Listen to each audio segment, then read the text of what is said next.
കൂട്ടുകാരെ, ഞാനൊരു കഥ പറഞ്ഞു തരട്ടെ. ആരുടെ കഥയാണെന്നറിയാമോ? നമ്മുടെ മുത്തുനബിയുടെ കഥയാണ് കേട്ടോ. ഒരു കൊച്ചു കഥ. നിങ്ങളെല്ലാവരും ശ്രദ്ധിച്ചു കേൾക്കുമല്ലോ. പ്രിയരെ, ഒരു ദിവസം നബി തങ്ങൾ ഒരു വഴിയിലൂടെ അങ്ങനെ സഞ്ചരിക്കുകയായിരുന്നു. അപ്പോഴതാ ഒരു കൂട്ടം ആളുകൾ വരുന്നു. അവർ നബിയെ പരിഹസിക്കാനും കളിയാക്കാനും തുടങ്ങി. ഭ്രാന്തനെന്നു വരെ അവർ നബി തങ്ങളെ വിളിച്ചു കളിയാക്കി.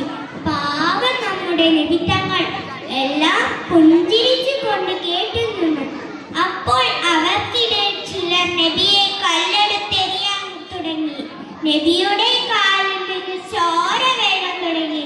അപ്പോൾ ജിബ്രീൽ അലൈഹിസ്സലാം നബിയുടെ അടുത്തേക്ക് വന്നു ചോദിച്ചു, പുന്നാര നബിയെ, ഈ കാണുന്ന വലിയ മലകൾ ഞാൻ അവർക്ക് മുകളിൽ മറിക്കട്ടെയോ? അപ്പോൾ നമ്മുടെ മുത്തുനബി പറഞ്ഞ മറുപടി എന്താണെന്നറിയാമോ കൂട്ടുകാരെ? വേണ്ട ജിബ്രീലേ, അവർ അറിവില്ലാത്ത സമുദായക്കാരാണ്. എന്തൊരു നല്ല സ്വഭാവമാണ് നമ്മുടെ മുത്തുനബിക്ക്, അല്ലേ കൂട്ടുകാരെ? നമുക്കും ഇങ്ങനെ